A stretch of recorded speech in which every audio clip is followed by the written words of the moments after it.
Oh, hey, so you're not drinking spicy water this time. I wish I was. Just a regular, plain water. Yeah. What happened? I was too lazy to go to the fridge and get a spicy one. Are we starting the podcast now? I don't know. Well, I feel like now we are. Now that the spicy water part's in there. Hello, and welcome to another episode, which I've purposely selected to leave out the number and just say another episode of the BOBCAST. I'm Bob. And I'm Grace. World Destroyer. Yeah, pretty destructive. But first characters is the topic chosen by a patron, by Janice. Or rather, submitted by Janice, chosen by Grace, because Grace decides many podcast things. Grace the Decider, World Destroyer. Grace the World Decider. Conqueror of Mountains. First characters in Dungeons & Dragons. Or any role-playing game. Or any role, well... Because my first character was not Dungeons & Dragons. That's true. Why don't you just tell us about your first ever character? My first ever role-playing game character was a rogue in... So this was either Pathfinder or Warhammer. But I'm pretty sure it was Pathfinder because I think Warhammer is like about space. Yeah, I don't even know if there are rogues in Warhammer. There probably are, but it's probably not called a rogue. Okay, so it must have been Pathfinder. I was in college and my friend was like, hey, we're going to play this game. And I was like, cool. So I made this character. Yeah, what do you remember, what made you choose a rogue? They told me to. Oh, that's interesting. They said, this is the best class. And also you should be a highwayman as your subclass or whatever. Whoa. So I was like, cool, that sounds good. That also sounds like an easy way that we could potentially, I'm not saying we're gonna, but we could probably find out what game it is, knowing the name of the subclass too. Yeah, it might have been an earlier edition of whatever game it was, because it was something that they played with their dad. Oh. But the character's name was Durpin Wolfeater. Durpin Wolfeater is called that because a wolf ate his ear and then he ate the wolf back. The whole wolf? The whole thing. Wow. And is that a backstory thing, or did that happen in game? That was a backstory. Wow. Well, his most notable ability, which was something that happened in game, was Farts of Fury. Yeah. And that couldn't have been, that was a homebrew ability? It was a homebrew thing. Okay. It was something that the DM's dad had also used that wow. They thought was funny, so they used it too. And you weren't playing with the DM's dad too, though, no. right? This is in college, no. You said. Completely different circle of friends than what I really wound up with in college. Yeah.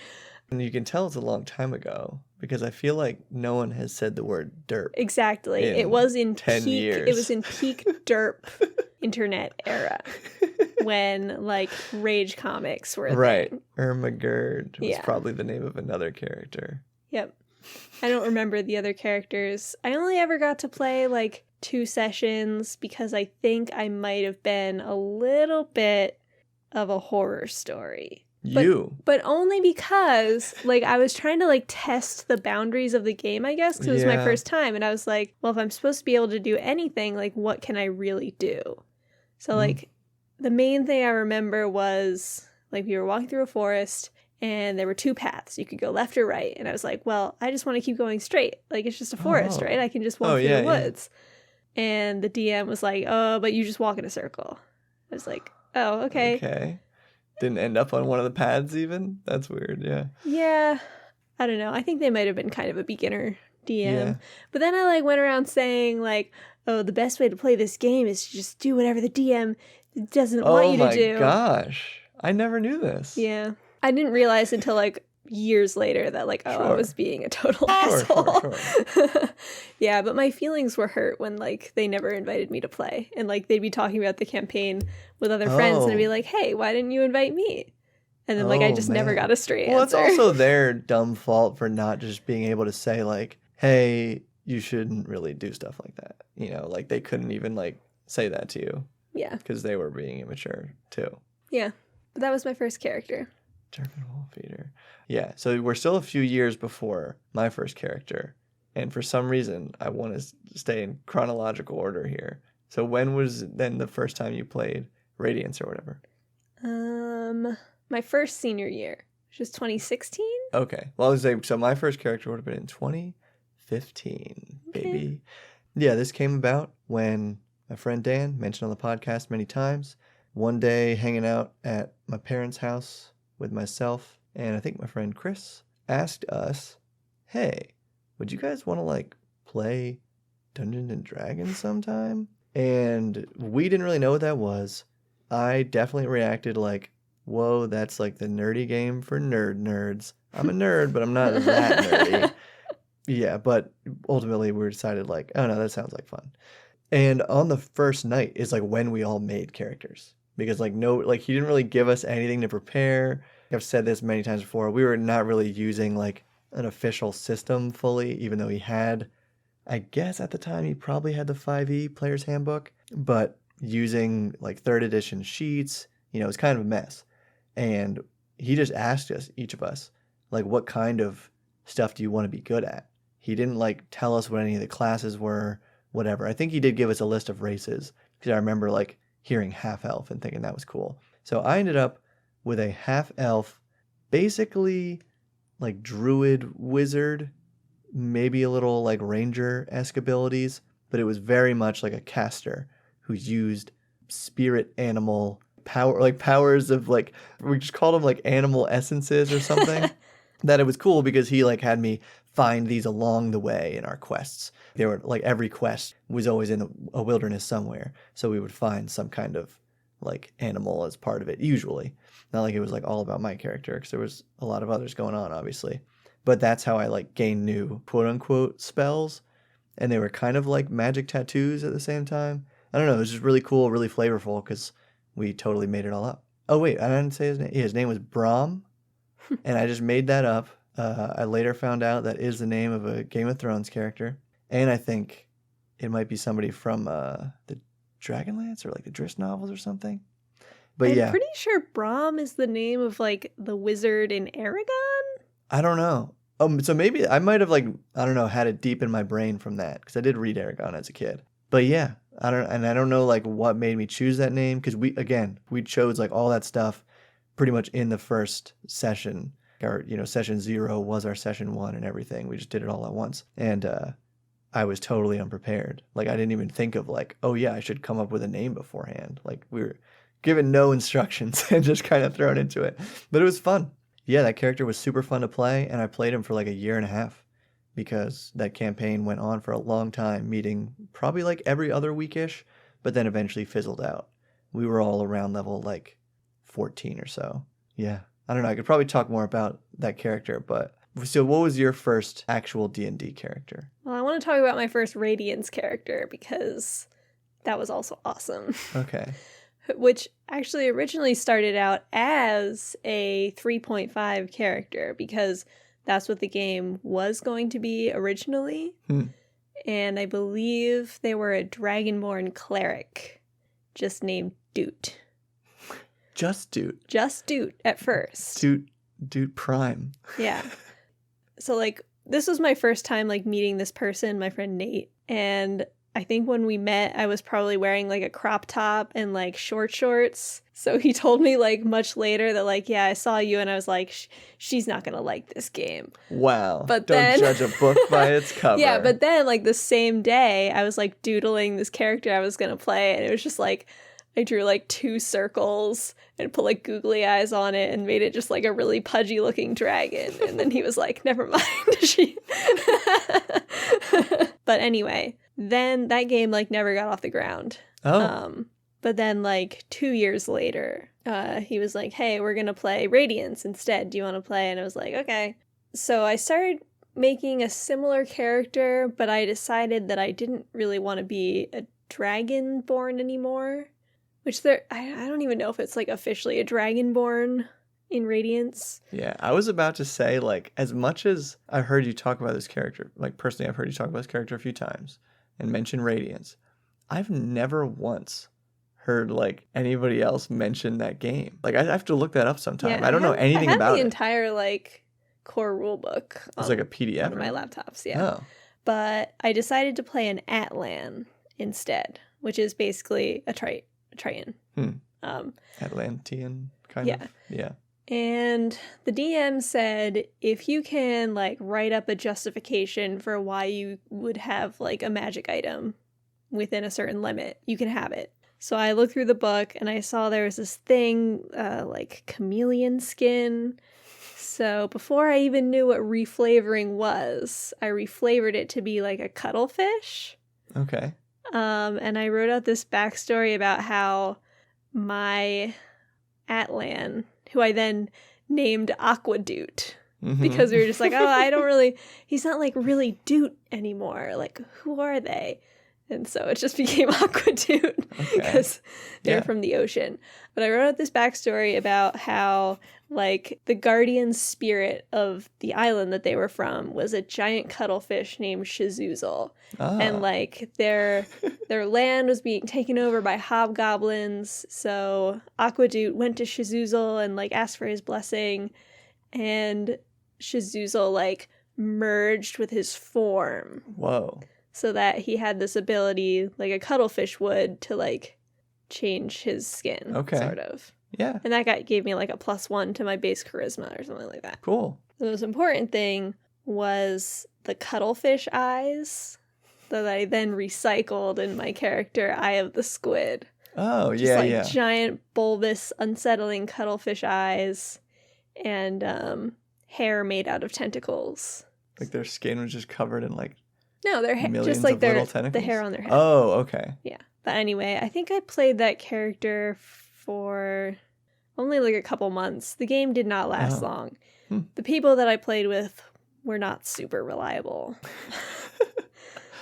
And also everyone was drunk. But the character was like some kind of magic sword wielding guy. I don't remember the name of the class. Yeah. And then I eventually got this ability where I had like a transformation, but I just made it like a magical girl transformation. So I'd be wearing like a Sailor Moon outfit, and then I would use a bow, and all my arrows had like a tentacle propeller on the back. That's cool.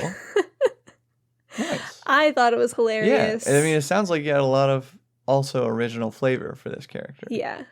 Yeah. My fellow players probably got tired of that. I think they were trying to have a more serious campaign.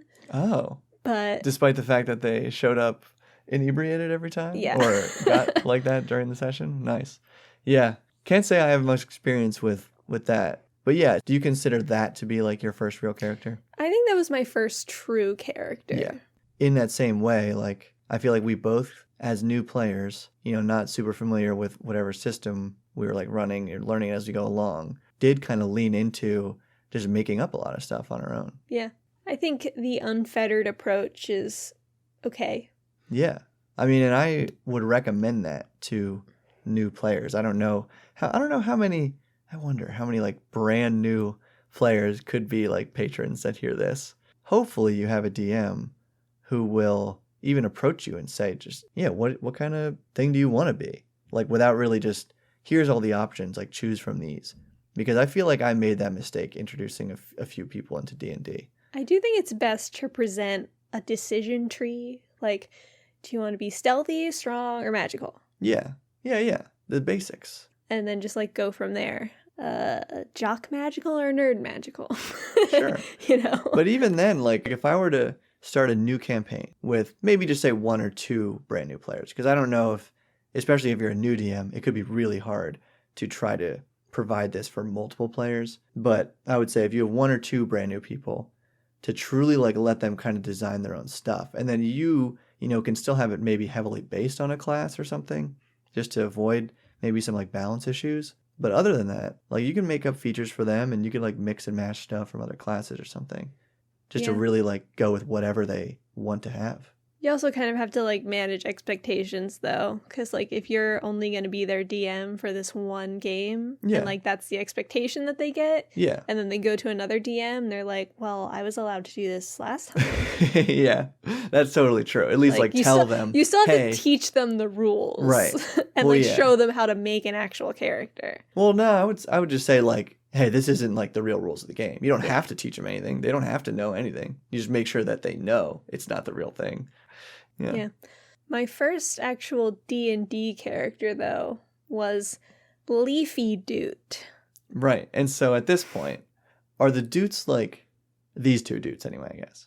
Are they supposed to be like related in some way? There's 4 Doots. Right, but I'm just saying from Aqua to Leafy, when you made this character, Leafy Doot, in your head canon, are they like somehow related or anything? Leafy Doot and Aqua Doot are not related. Dancy Doot is a distant relative of Aqua Doot. So what was that 5th edition D&D? Yeah, that was Lost Mines of Phandelver. And this is with Greg. DM Greg. Wow, yeah. Yeah. So why don't you, say something about that? Greg is not a bad guy. Yeah, totally. Well, no, he's not a bad guy. Cut that part out. He's not a bad guy. He's not a Greg. I will Greg's a good guy. publicly, I will present him as not a bad guy. Things were a little messy in that campaign because there were problem players. I was a star player. Yeah, I would say, but at this point, I feel like you completely, somehow during Aqua Doot, you went from somebody who was like just really pushing all the boundaries to this character who was fully, who wanted to work as a team with others. Yeah. Yeah. So I don't know. He was kind of like tight with things.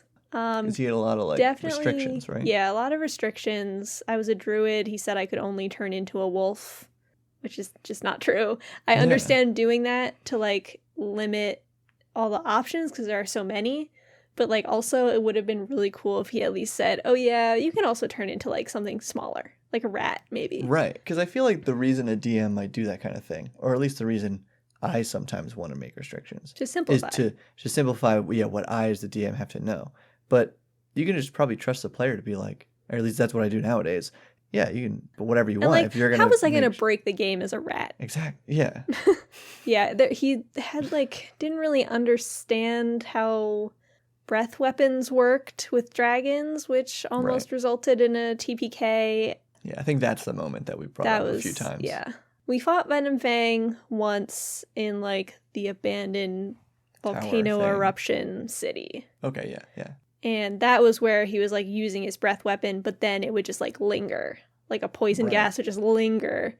And we're like level 2. But yeah. He was doing his best, I'm sure. Leafy Doot then died when we fought the dragon for a second time. Oh. We were just like in the forest and it just like came at us. We were just... Maybe it was like a random roll. I guess. Yeah. Our wizard like didn't want to fight, so she just ran away, and then the paladin was like, I go after her, because they were like IRL boyfriend girlfriend. Yeah, okay. So it was just me, the ranger, and the monk, who was my like idiot boyfriend at the time who didn't give a shit about the game. So my character went down and died. The paladin refused to come heal me. Oh, wow. So Aaron, the ranger, said, I can either heal you or I can shoot the dragon. And I said, you should shoot the dragon because if you don't, everyone's going to die. Wow. And I was crying. Oh my God. That point. I was so upset. My first character. And she shot the dragon. It only had 1 hit point left. So like that really was the right choice. Okay. And then she was also crying. She's like, I'm sorry, I couldn't save you. First D&D character. Yeah. I mean, that's great that you, for that, connected to the character. Yeah. I don't know if I ever really had that with a character. So let's see, from that, before we dip into some questions, because I feel like it's about time to do that, what are some pieces of advice, besides in the building of the character, which we already talked about, that you think we can take from our first character experiences? Don't be afraid to make a character who is just like you in personality. Because you're going to have a lot easier of a time learning to roleplay as yourself than you are as somebody else. Yeah. Unless, like, you've done acting. Right. Or I think that's almost you like... You just already feel very comfortable with it. What people kind of fall into, the cool fantasy hero version of themselves. I think Leafy Doot was probably the most like that for me. I guess it really would be... Well, I didn't even roleplay with Durpin. Like, I didn't even know what that was. But Leafy Doot I did roleplay with. And that was just me. Yeah. But a druid who only wore a leaf over their crotch and nothing else. Perfect. Yeah, and even if I was doing like a group that was completely new, I would just limit them to straight player's handbook options. Just one book to look at. Oh yeah, there's no way I would like be like, here are multiple literal textbooks to flip through. Like that's what those rule books are. Yeah. And it's so over the top. And I was even thinking, like, when I eventually run Temple of Elemental Evil, I would probably just have the players, even though the people I would be playing with would not be new, because it'd be like you and all our other friends that we play with all the time. All our friends play D&D. Yeah. I would probably still just limit them to the player's handbook, just because I feel like that's just more fitting for that particular... Yeah, I was going to say even for that, because I was wondering what you were going to say, even limit to classes from, I forget now if that was a basic D&D or if that was first edition, but like limit them to the classes that were in the older ones edition. That were available. Yeah. Because that could be interesting too. And I feel like it would force people to get more creative with their backstories with limited options. Absolutely. Because then you have to think about, how do I set my Battle Master fighter apart from every other Battle Master fighter that has ever existed? That is exactly how I look at limitations nowadays. And that's a good exercise for new players too. Right. For new and experienced players, honestly. Because experienced players can get so into the rules. I don't know. We're kind of like spinning into a different topic, I feel like. Because I could go on and on about like trying to simplify the game. Because that's what my brain is all about these days. But yeah, I think it's time to look at some questions. Yeah? Yeah. Cool. So, these questions also came from Janice. from Janice, who submitted this topic, which I was glad that at least somebody put up some questions. Thank you, Janice. Thanks, Janice. So maybe for a future podcast, hopefully we'll get some other questions. If not, I'll probably open it up to the wider YouTube audience as well. But let's see here. Question number 1. Was there anything you wanted to be in your first character, but were too scared to do? That's a good question. Anything jump to your mind about that? No, because before I was even invited into my first D&D campaign, I had decided that I would be a druid. Wait, like and then that's what I played. Okay. So you already knew what a druid was? Somehow. I don't remember exactly how I learned it. But, yeah. Yeah. So for me, I would say no, because like I was not scared to do anything or like scared to try anything, because I just felt like very along for the ride, but in a good way. Like everything was just kind of fun that we were presented with, and I didn't like seek a lot more out of the game, and it was awesome. I wasn't like, thinking, oh, I wish I could do this with my character, because I could have just asked my DM and we would have found some compromise to make it work. But that was also his very like off-book, way OP character design I do style. Admire how chill Dan can be about stuff. Yeah, I don't know how much but you at like the that same now time, as a DM, but yeah. I occasionally find him difficult to play with. Yeah. All right. Was there something you tried with your first character that was too complicated? Okay, I would say a lot of the spells I had ended up being too complicated. Yeah, all your stuff is too complicated because you were so OP. I still have the character sheet. It's not worth trying to dig up for this like reference, but all of the spells, like they would have multipliers and like all the bonuses being added, and it was like some of them, because we were making up limitations as well. So some of them would be like, you can use this once per day, but some of them would be like twice per combat. Each spell was very unique. And in a way, I kind of like that, but overall, I totally see how like the actual game, even though I have complaints about how spellcasting worked in 5e, was more simple than what we designed for that character. What about you? Anything too complicated? I don't think so. I kept it pretty low key. I stuck to like my Moonbeam spell, and I use Shillelagh sometimes. I don't know. The only thing that made this game complicated is how difficult it was to get the party to cooperate.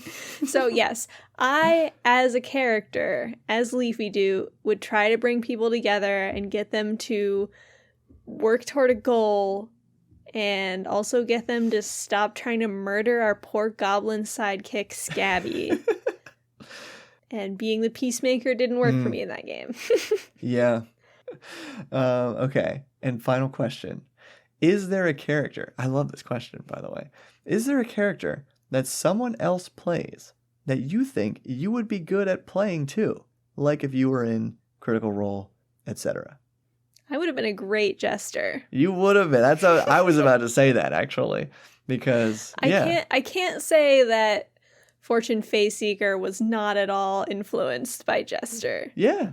I think we all knew that. Because of this character that Grace played for a while, definitely took some inspiration from, what's her name? Ashley? What crap? Why can't I think of her name? Bailey. Laura Bailey. Okay, yeah, Ashley's not. Sorry. Yeah.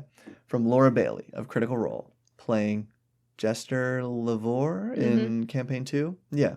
Really cool character. Obviously, the Critical Role characters are easy to love because the players are also cool. Yeah. Anybody that I would play well. It's almost easy to say, like, thinking to some of our home campaigns, just thinking of, like, mistakes players made that, like, I would have done differently. No offense, but, like, any character that Ashley plays, because she doesn't know the rules of D&D. She's getting better because now she is actually, like, full in the campaign. She's blind spot over? Yeah. Cool. I feel like that's almost not a fair judgment of her because she was away I know. so That's much. what I'm saying, though. I don't really have I definitely can't, like, out-role play any of them. So it would just come from, like, a being invested in the game perspective. Whereas, if you're an actual celebrity with a ton of other stuff going on, I can't, like, blame them for not doing their optimal, the best with that character. So not really for me. I think part of those shows is, like, you just love watching those people be those characters. Yeah. So I don't think I would want to, like, step into another character. I like to make my own, you know? Yeah. That's what I don't it's all think about. anyone would love me as Jester Lavore more than they loved Laura Bailey. Yeah. And it'd be kind of weird to see. Can you imagine, like, somebody playing, it's like somebody else playing Fortune? I cannot, which is why, like, sometimes I think about how you made her an NPC in one of the one of the packs Patreon packs, and I'm like, I wonder how other people do it. Yeah. That's something I would actually be interested in knowing. If anyone who listens to this has actually used Fortune Faceseeker as an NPC, please tell me your stories. If any of the 10 people who listen to this podcast made it this far, and you also used Patreon pack number, I don't know which number it was. The one that had Fortune Faceseeker. It was the one that's a jewelry shop. The Unicorn Tiefling. What's that called? Silken something finery shop. Also, did your players like her? Probably not. Anyway, So thanks, Janice, for this topic and these great questions. Hope we can open the floor more in the future. But this was fun. I liked having a segment in the podcast. Did you? Yeah. And let's do this. Hey, whoa, hey. Leave like a cool comment about the first character you played, because people love talking about that kind of stuff, and I want to hear about it. Thanks. Yeah, I guess You don't read the comments. Doesn't matter. Sometimes I read the comments. Well, there's very few comments on the podcast. If it's a video, there'll probably be more comments. Yeah. I don't know if I can make a video out of what we just talked about, though. I don't know if there was enough juice in there, you know? I feel pretty juicy. Exactly. You didn't give enough of the juice. You're still too juicy. All right. Keep building. I'm going to stop it before Grace says. Stop building!